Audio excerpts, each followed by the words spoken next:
Once you start having those wins, it's Scientology and out with the old. Out with my old ideas. Those weren't working for me. Look at this workable solution, this workable technology. There are some very powerful tools and things inside Scientology. You feel like blown out of your head.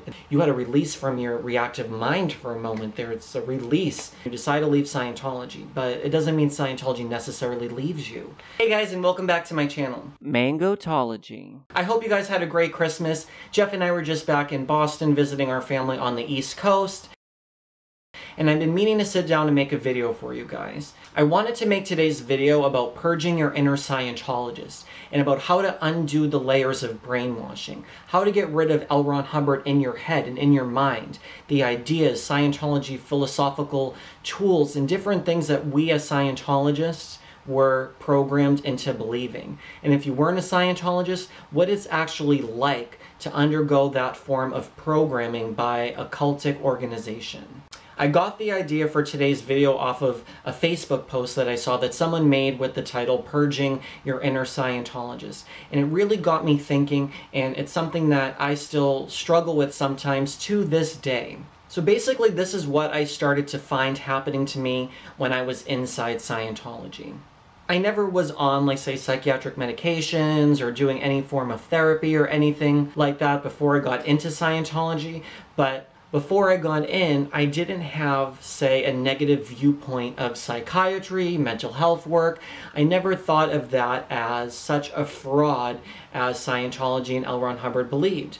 L. Ron Hubbard believed that the psychiatrists were evil and they were trying to implant you and trying to hypnotize you and trying to keep you trapped by being addicted to these psychiatric drugs and trying to implant messages into you and all these different things. As an 18, 19-year-old kid, it was pretty scary to all of a sudden hear about how evil these psychiatrists actually are, according to Scientology. And it really did scare me because I was thinking, well, you know, I may have friends who, you know, see a therapist or a psychiatrist or say they're depressed, but Scientology has the answer. So once you initially get like hooked onto the very first thing inside Scientology that rings true to you, the very first thing, they call it your ruin, whatever's ruining your life. And once you start handling some aspect of it, if not the whole thing itself, there are some very powerful tools and things inside Scientology. And people ask me basically every single day, can't I just go in for like a $50 book and lecture course, take what works for me, and leave the rest? But yeah, that's what I was intending to do too. And look at how I got sucked into,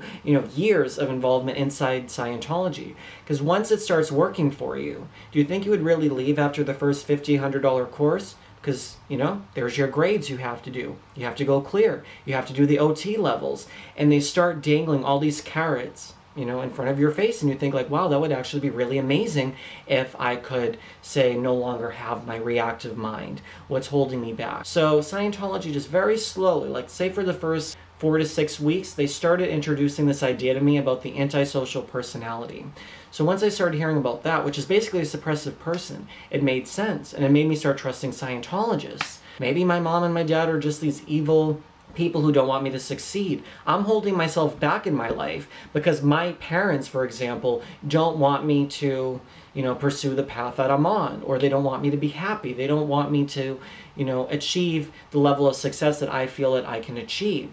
So once you start hearing these ideas and you start getting a support system within Scientology, because again, they're love bombing you, telling you how amazing you are, and then you start doing these workable things. You do the TR drills, which are basically their communication drills. You start working on those and you start feeling wins. I can now communicate to someone. I can look them in the eye and get my communication across to the other person listening to me.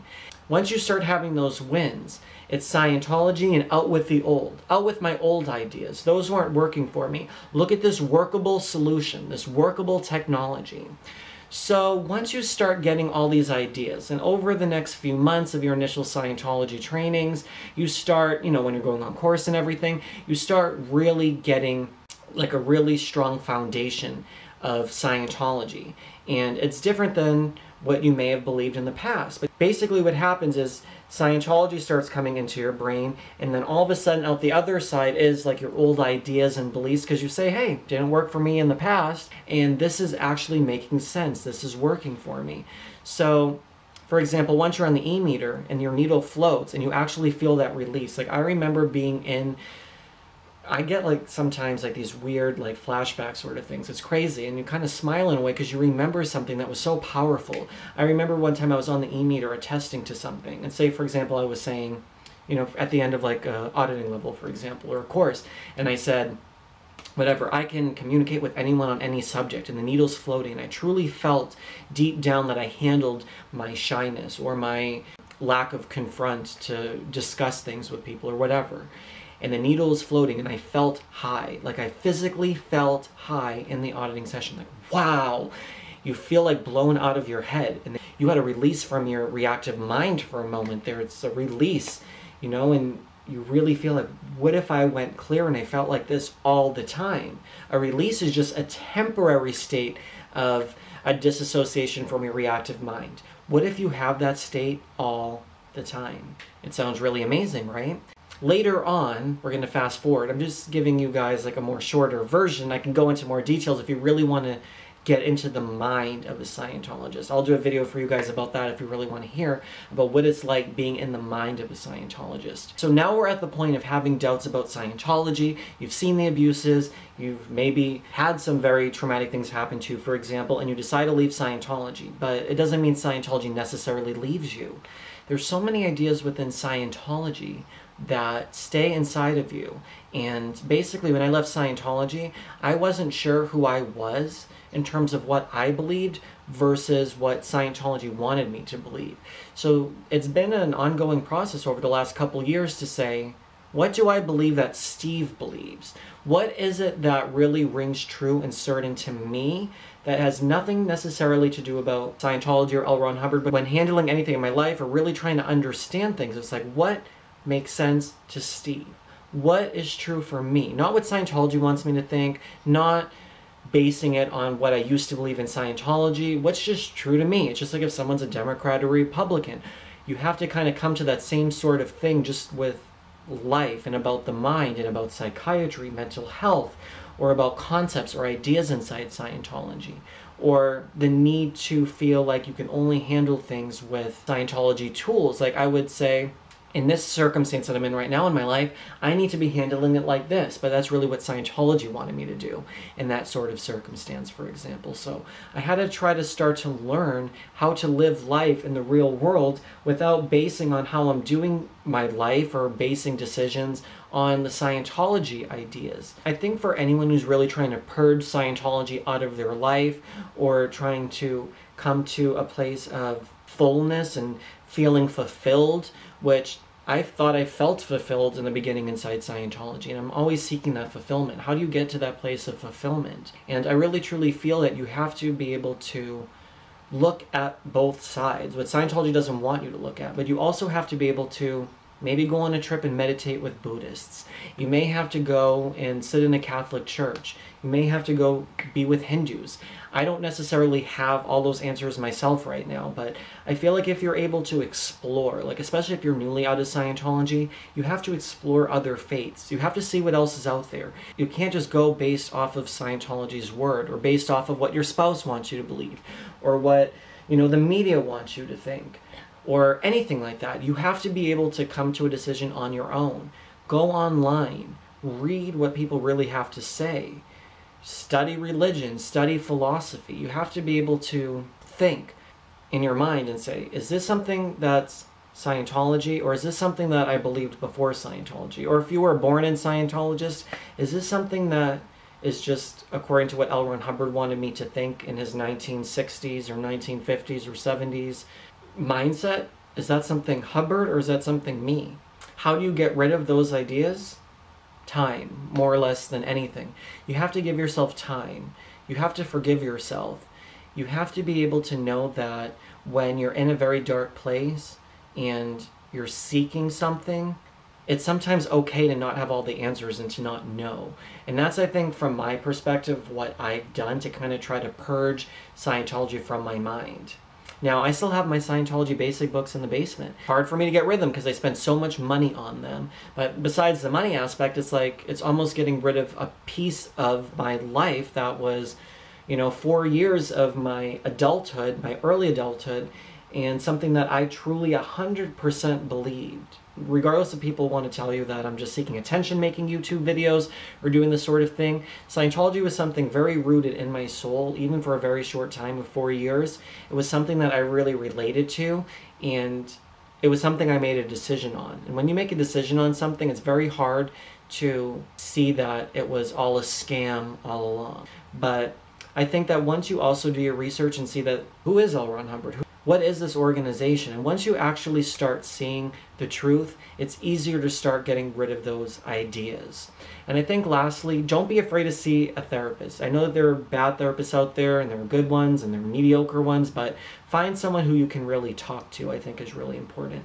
I think it's good to be able to talk out loud to someone who doesn't really know all about Scientology, because then you see, like, I'm crazy saying this out loud almost, you know? It sounds crazy coming out of my mouth. And then you see your therapist and they're starting to see it from a perspective of someone who doesn't really know a lot about it and saying like, hey, they wanted you to think this or that, or can you see that it's really not this way?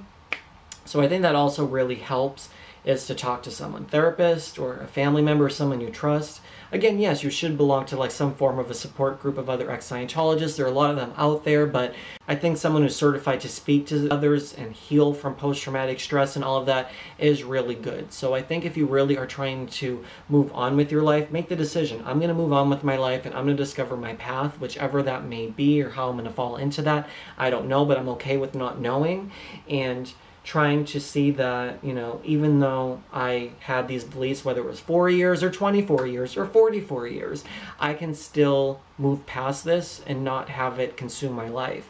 For me, I love to be able to make these videos and help others, but sometimes it's nice to take a break and not talk about Scientology so I can experience my life how it was supposed to be before I got into a cultic organization. So anyways, I just kind of had to talk about that and get that out there. I don't know if this video was necessarily how I thought about it in my mind, but I do hope that it helps you guys if you are inside Scientology or understanding what it's like, if you know any ex-Scientologists or just someone who researches Scientology. And I'm hoping that, you know, my videos do help you guys. Also, there's something very important we need to discuss now. I did briefly want to talk to you guys about YouTube's adpocalypse.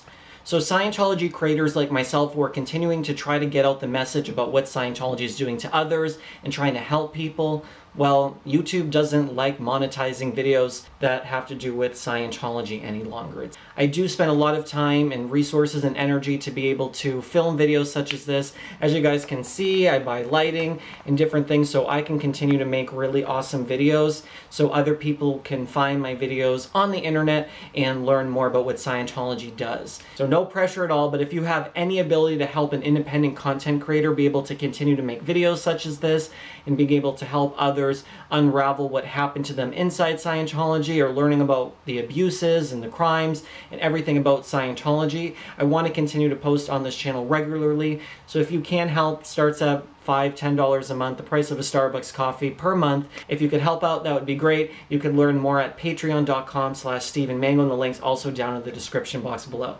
Anyways, again, if you like this video and you want to see more videos like this, please give this video a thumbs up, comment down below, let me know your thoughts. Maybe you are an ex-Scientologist and you have some words of wisdom for other new people coming out of the church.